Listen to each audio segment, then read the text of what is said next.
because it basically means 3 or 4 months of living in the deepest depths of Bornean jungles or Malaysian jungles, which is a tough place to live for a long time. But it also means trying to find an animal that nobody sees.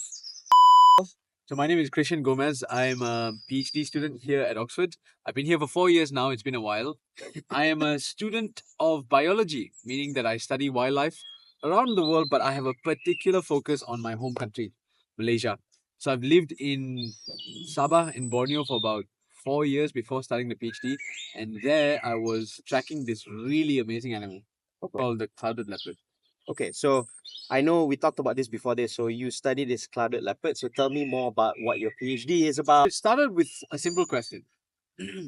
As we are developing Malaysia, as we are changing forests into plantations or places where people live, or hydropower dams, which are all important things. As we're doing that, what's going on with animals? And this is important not just because we love animals and they're cute and they are beautiful, but also because the ecosystems are the way the world works. If you think about a planet like an engine, and the planet is giving us clean water, it's giving us fresh air, it's giving us stable temperatures, stable climate, it's giving us soil nutrition for our plants. If you think about that as services the planet gives you, these animals that are running around in our jungles, the one that maybe annoy you is like the insects, the butterflies, the beetles, the clouded leopards, the binkering, the civet, all of these work together to make sure the services work. Right?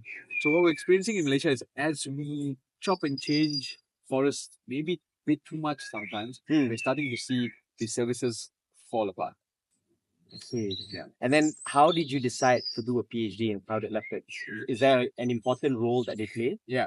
Clouded leopards are what we would call in biology again apex predators.